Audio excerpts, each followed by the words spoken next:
In West Sumatra, Indonesia, emerald rice paddies and lush jungles surround a looming giant, Mount Marapi, known as the Mountain of Fire.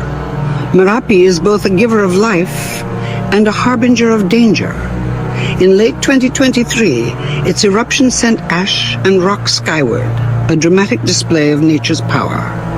But the true threat lingered. Millions of tons of loose volcanic debris clinging to its slopes. This unstable mass was a disaster waiting for a trigger.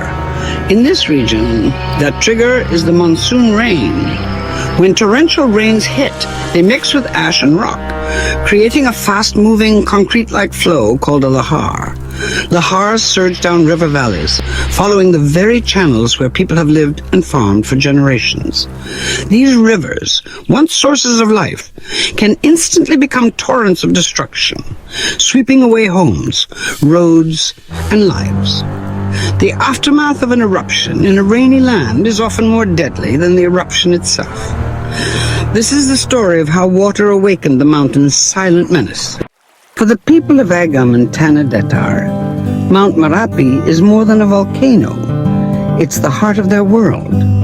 Its fertile soil feeds rice, coffee, and vegetables, sustaining entire communities. Children play in streams from its slopes, while elders share stories of past eruptions, blending caution with reverence. Life here is a careful balance, shaped by the mountain's moods and the rhythms of the land. Rivers provide water, sand, and rock, resources that support local livelihoods. Trucks loaded with volcanic sand are a common sight, a reminder of the mountain's bounty. Yet beneath this prosperity lies a constant, unspoken risk. No one imagined that the rivers and rocks they depended on could turn against them so suddenly. The very landscape that sustained life was about to become its greatest threat. In May 2024, that threat became reality.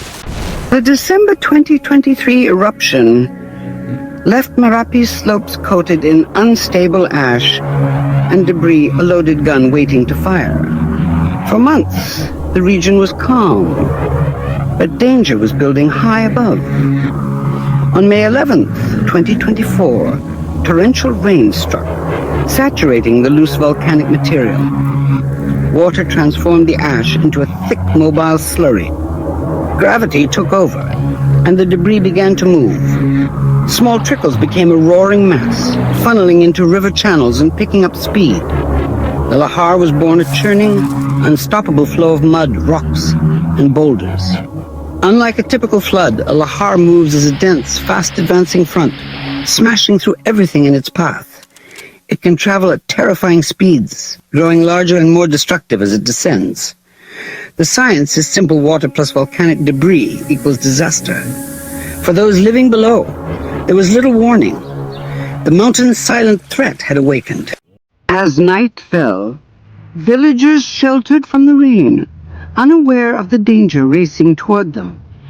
Suddenly, a deep, relentless rumble shattered the night, a sound survivors compared to 1,000 trucks. The Lahar struck with explosive force, a wall of mud and rock that obliterated everything. Homes vanished in seconds. Families scrambled for higher ground in the darkness and chaos.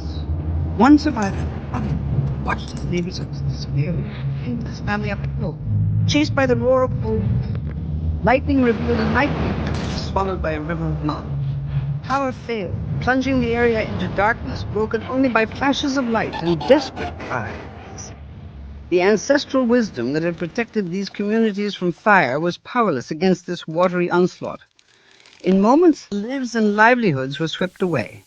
The night was filled with terror, confusion, and loss. By dawn, nothing was the same. Sunrise revealed devastation.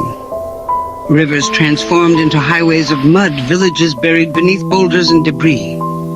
Survivors, caked in mud, searched desperately for loved ones, joined by overwhelmed rescue teams. The mud set like concrete, making recovery agonizingly slow.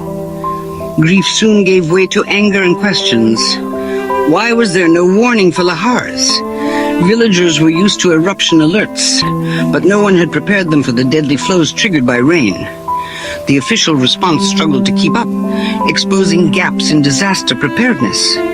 Indonesia's volcano monitoring is advanced, but communication about secondary risks like Lahars lagged behind. The focus had been on the volcano's peak, not the rivers below. This disaster revealed the complex, cascading dangers of living near a volcano. Dozens of lives were lost, a painful lesson in the need for better warning systems. The community's trust was shaken, but their resolve to demand change grew. The reckoning had begun. The path forward.